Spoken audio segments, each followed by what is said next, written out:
eget toilet. Og det, der skal ske, det er at se, jamen kan man overhovedet nå gulvet med benene? Hvis man ikke kan det, så bliver man nødt til at tage en skammel, eller man kan så ikke også tage et par gamle telefonbøger, eller hvad man nu har, men sådan at benene kommer over.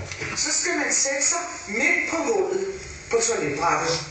Og det skal man, fordi når man laver stillingen, så kommer man til at løfte anus, og så kan man komme til at besøge på brættet, hvis man sidder helt tilbage.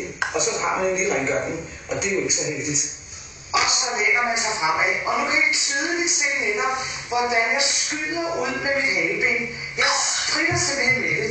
Hvis jeg nu havde haft afføringstræk, så kunne jeg tømme al afføringen, og det går meget hurtigt.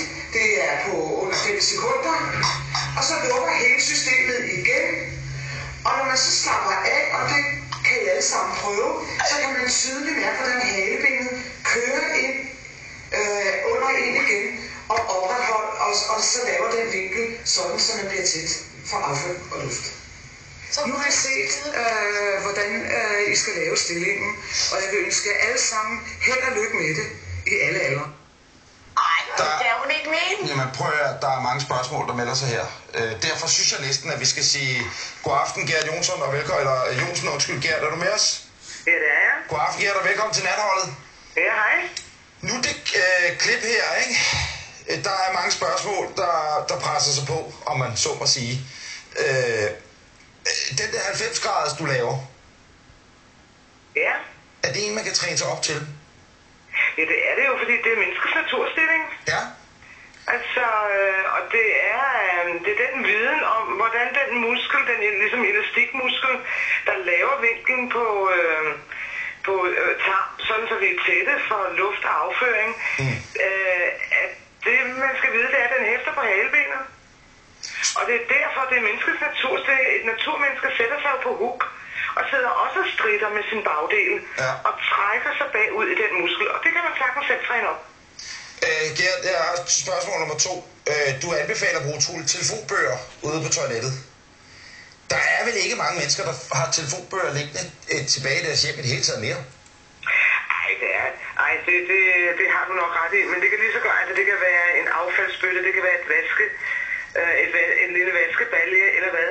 Men tit, fordi mange har jo ikke lige en skammel ved hånden. Ja. Men rigtig, rigtig mange mennesker, de kan slet ikke nå gulvet. Altså de kan lige nå gulvet, så benene hænger lidt. Men hvis man ikke bøjer i hofteledet, så kan man ikke lave stillingen. Gert, jeg undskyld, det er kun fordi vi skal... Gert, du har gjort det til din livsmission at få os danskere til at gå ordentligt på toilettet, ikke? Ja. Og du har faktisk lavet, og jeg viser den nu her, du kan ikke se den, men jeg viser den her for seerne. Du har lavet det, der hedder en skala for afføringsregulering. Og der har du delt afføring, givet holde den scene. Der har du opdelt vores danskers afføring i forskellige typer. Og der vil jeg godt lige, de her typer, er det for svært det at komme af med, eller hvordan skal man forholde sig til den her afføringsregulering? Altså den her afføringsregulering, den viser, hvis du ser på type 4 midt i. Type 4, det er normal pølse. Ja, og så er der også en normal udskillelse. Ja. Men det der sker for mange, altså hvis vi tager de forstoppede mennesker, så begynder de at gå op i type 3, type 2. Og så ikke så hurtigt. Type 3, det er hård pølse. Ja, og type 2, det er hårde knolde. Ja, tak. Og se, så begynder vanskelighederne. Det gør ondt. Hårde knolde, det gør afstand, ikke? Ja, og så begynder folk med alt det presseri der. Ja. Og så kommer der et sæt hæmorider med i købet, ikke? Og det vil man så nødt af. Så vil jeg bare lige dvæle lidt ved type 5. Blanding af pølseformet og tynd afføring. Ja, altså når du går nedenfor det, ikke, så begynder det jo at blive sådan, at det kan være lidt svært at holde på det, ikke? Og så begynder man at have vanskelighed at nå toilettet, og det kan ende med, at man slet ikke kan holde på afføringen. Ja, og det går jo ikke. Gert, her til aller sidst, ikke? Jeg har en datter på 4 år. Nede i børnehaven, der kalder pædagogerne det for lort. Mormor kalder det måske bommelum. Hvad hedder det? Hvad siger man? Altså folk har mange... nogen, hvis de sidder og skal sige det til lægen, så siger de, jeg har et problem med maven.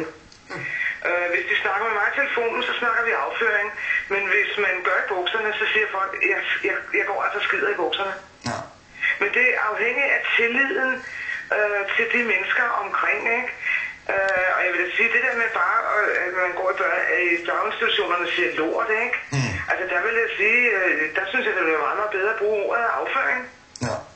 Fordi man går ikke og siger pis om urinen, med. Men man kan jo ikke sige, at jeg skal lave afføring. Eller det kan man måske godt. Det kan man da, det er det, du skal. Ja. Okay. Men Gert, jeg vil sige tak, fordi at vi måtte ringe til dig. Ja, okay. Ja. Og på din hjemmeside, der kan man jo finde en skala for afføringsregulering. Ja, det kan man. Og så er der også kommet en brevkasse. Hvor man stiller spørgsmål. Ja. Modtaget. Gert, tusind tak, fordi du var med, og have en dejlig aften. Ja, okay. Godt, tak. Hej. Jamen, der er jo mange, der kan lære noget af det her. Altså, det kan man jo se på de offentlige toiletter. Der er måske flere, der skal gå ned i den urstillingen, som vi kan kalde den. Det er fuldstændig korrekt. Ja, i 90-graderen. Christiane, I er godt selskab, ikke? Ja. Og med det helt rigtige tema. Ja, så er der gået fuldstændig. 25 minutter i godt selskab, og vi skal til at sige farvel. Nej.